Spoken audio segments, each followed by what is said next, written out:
Pada tanggal 14 Agustus tahun 1945, sekitar pukul 13.30 Sultan Syahrir sedang berada di ruang kerjanya. Dia sedang menulis sesuatu dan mendengarkan radionya.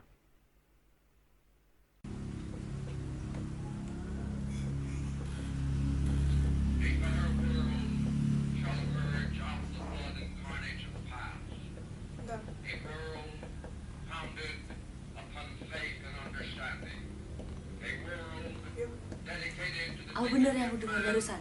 Aku harus memberitahu Bung Karno dan Bung Hatta. Setelah mendengar berita kekalahan Jepang, Sultan Syahrir segera pergi ke rumah Muhammad Hatta untuk memberitahukan berita ini. Assalamualaikum. Waalaikumsalam. Silakan masuk Syahrir. Silakan duduk Syahrir. Terima kasih Bung Hatta.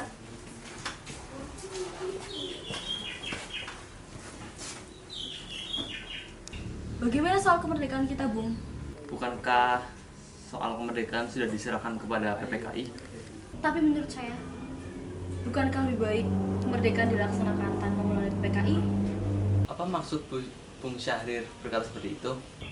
PPKI adalah bentukan Jepang. Jika kita merdeka melalui PPKI, sekutu akan menganggap Indonesia buatan Jepang. Sebaiknya kita segera memproklamasikan kemerdekaan kita atas nama bangsa Indonesia selagi kita dalam masa vacuum of power. Vacuum of power?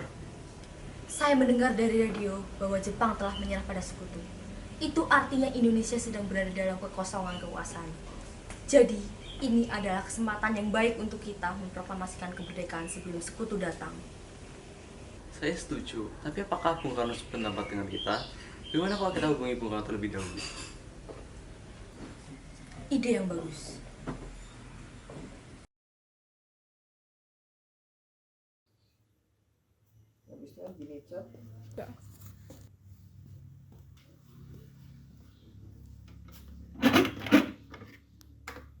Assalamualaikum. Apakah saya dan Syahrir boleh datang ke rumah Bung Karno guna membahas kemerdekaan kita? Terima kasih. Assalamualaikum.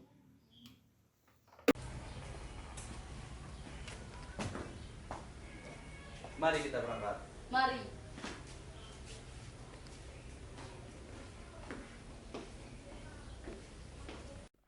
Sultan Syahrir dan Muhatta menemui Soekarno di rumahnya untuk memberitahukan tentang kekalahan Jepang. Syahrir mendesak untuk mempercepat proklamasi, akan tetapi Bung Karno menolak ide tersebut.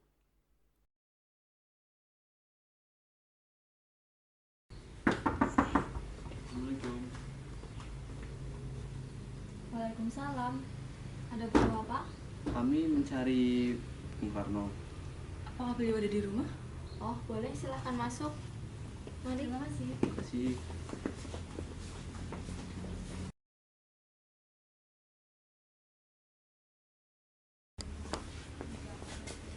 Mari duduklah.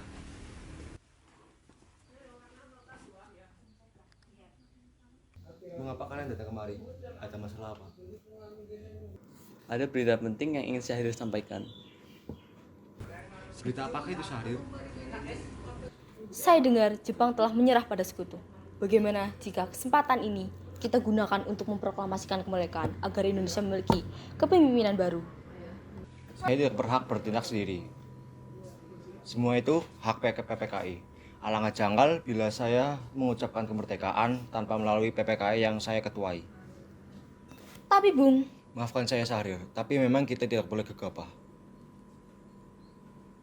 baiklah. Kalau begitu, saya dan Hatta permisi.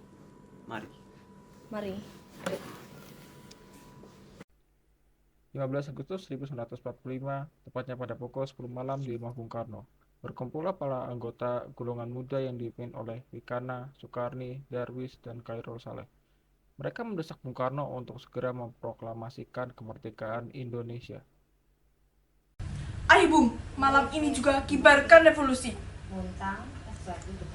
Kita harus segera merebut kekuasaan, Bung. Kami siap mempertaruhkan jiwa kami, Bung.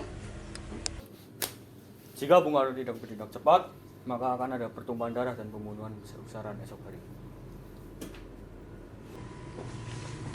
Potonglah lehermu sekarang, tak usah menunggu esok hari. Sudah, tidak ada gunanya kalian bertengkar. Mari kita duduk dan bicarakan ini baik-baik.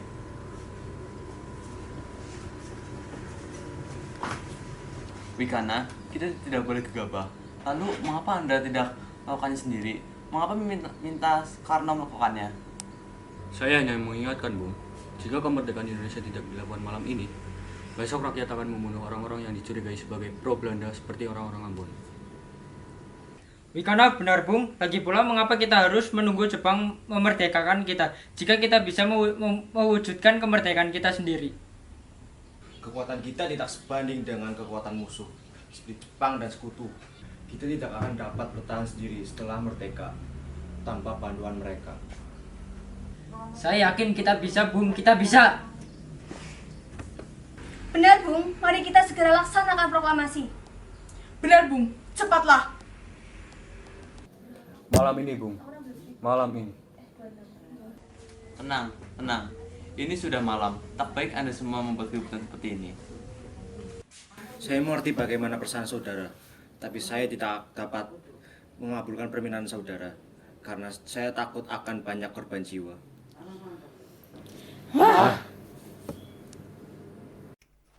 Setelah usaha mendesak golongan tua gagal, para pemuda lalu melaksanakan pertemuan di Jalan Cikini nomor 71. Mereka lalu sepakat untuk menculik Soekarno-Hatta, lalu membawanya ke Rengas Dengklok. Saudara-saudara, sebagaimana yang telah kita ketahui, Bung Karno telah menolak untuk segera melaksanakan proklamasi. Lalu apa yang harus kita lakukan? Kita culik Bung Karno dan Bung Hatta, lalu kita desak untuk segera melaksanakan proklamasi. Culik! Itu benar. Dengan begitu, Jepang tidak akan bisa mempengaruhi mereka. Tapi, kemana kita akan membawanya? Rengas Dengklok. Rengas Dengklok itu luas, di mana kita akan menempatkan keduanya. Saya akan menghubungi Subeno untuk hal ini.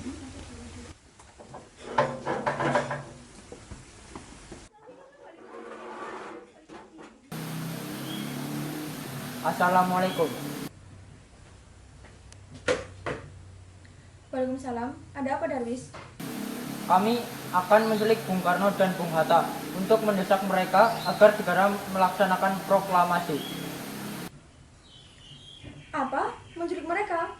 Ya, dan kami sepakat untuk membawa mereka ke Rengas Dengklok. Bisakah kau memberikan keamanan kepada kami dan mencarikan kami tempat untuk menyembunyikan Soekarno-Hatta? Tentu. Saya akan mengamankan Anda semua. Untuk tempat, nanti kita pakai rumah Jiao Kisong. Baiklah, terima kasih Subeno.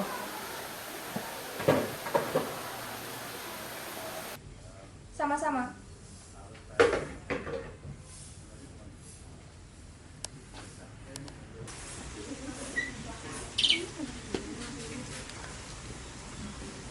Subeno setuju, dan kita akan ditempatkan di rumah Jiao Kisong.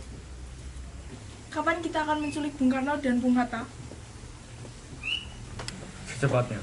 Bagaimana kalau besok subuh? Anda setuju? Pukul berapa tepatnya? Pukul 4 bagaimana? Setuju. Keesokan harinya, 16 Agustus 1945, pukul 4 pagi, rombongan pemuda menculik Bung Hatta untuk dibawa ke Rengas Dengklok tanpa sepengetahuan golongan tua lainnya. Assalamualaikum. Mari, Bung.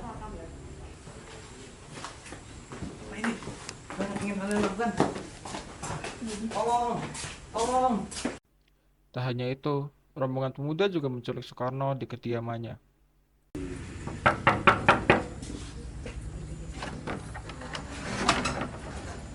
Anda harus ikut kami ke Rengas Dengklok.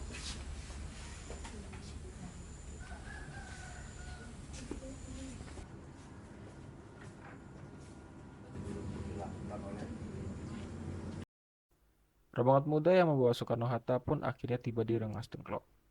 Keduanya lalu dibawa ke sebuah ruangan di dalam rumah Jiao Kisong. Sebenarnya, apa mau kalian sehingga saya dibawa kemari? Kami ingin Anda dan Bung Karno segera melaksanakan proklamasi. Jepang sudah menyerah, Bung. Ini saat yang tepat untuk kita memproklamasikan kemerdekaan Indonesia. Mengapa kau begitu percaya dengan kabar itu kami? Jepang pasti akan memerdekakan kita, tapi bukan sekarang waktunya. Saya tidak setuju dengan itu, Bung. Kami para pemuda ingin kemerdekaan atas jerih payah kami sendiri, bukan hadiah dari Jepang. Itu benar, Bung. Bila kita merdeka atas hadiah Jepang, maka kita adalah buatan Jepang. Kita bisa dijajah lagi, Bung. Lalu tiba-tiba Ada apa, Saleh? Mengapa kau terengah-engah seperti itu? Ada Mr. Subarjo. Dia memaksa masuk ingin menjemput Bung Karno.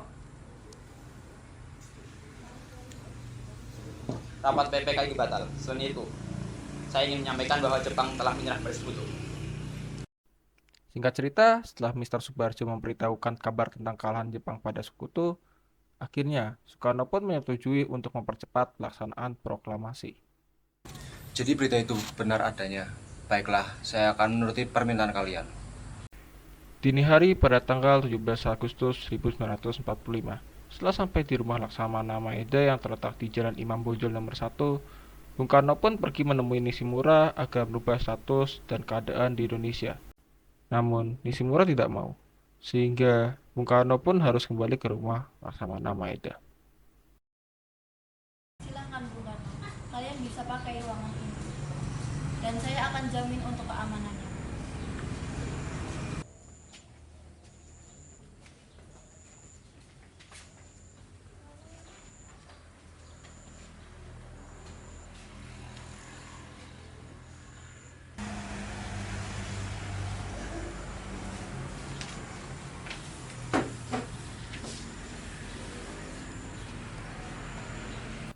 Di ruang makan dalam rumah Laksamana Maeda, berkumpullah Soekarno, Bung Hatta, Ahmad Subarjo, Soekarni, Sayuti Melik, dan Bam Dia, yang bertujuan untuk merumuskan naskah proklamasi yang akan dibacakan pada pagi harinya. Saudara-saudara, bagaimana naskah proklamasi kita?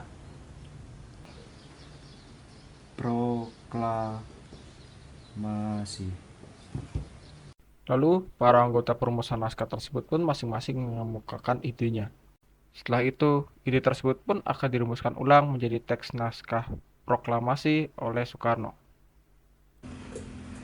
Kami, bangsa Indonesia, dengan ini menyatakan kemerdekaan Indonesia. Baik, sudah saya tulis. Lanjutannya, Bung, hal-hal yang mengenai pemindahan kekuasaan dan lain-lain dilaksanakan dengan cara seksama dan dalam tempo yang singkat-singkatnya.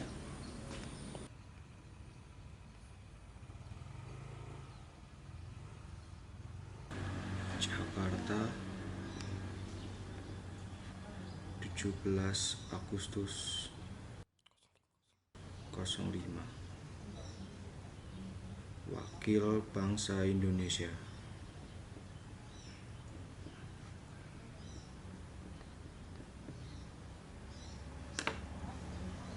Ya, sudah selesai. Apakah Anda semua setuju? Setuju.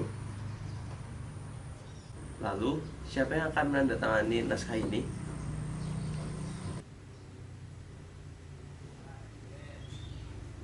Bagaimana kalau naskah ini ditandatangani semua orang yang hadir di sini?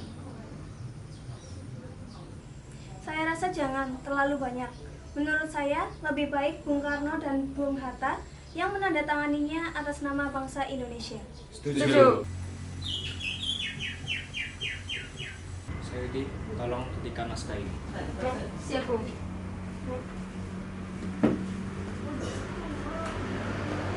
Kapan kita akan melakukan proklamasi?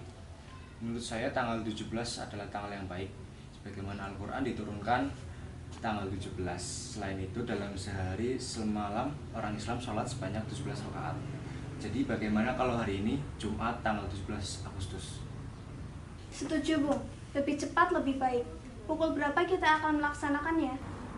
Bagaimana jika kita melaksanakan proklamasi pada pukul 10 tepat?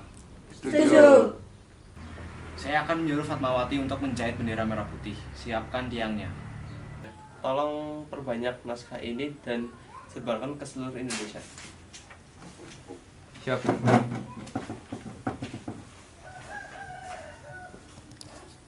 Jumat pagi, 17 Agustus 1945, pukul 10.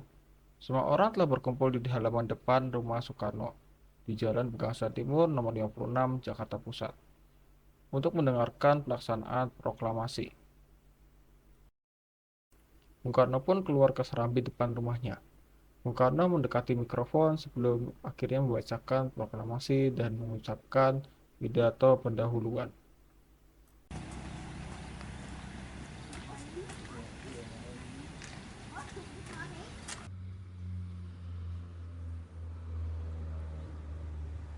Saudara-saudara sekalian, saya telah meminta saudara-saudara hadir di sini untuk menyaksikan suatu peristiwa maha penting. Setelah pidato pembukaan, Soekarno pun lantas membacakan teks proklamasi. Proklamasi. Kami, bangsa Indonesia, dengan ini menyatakan kemerdekaan Indonesia. Hal-hal yang mengenai pemindahan kekuasaan dan lain-lain diselenggarakan dengan cara saksama dan dalam tempo yang sesingkat-singkatnya.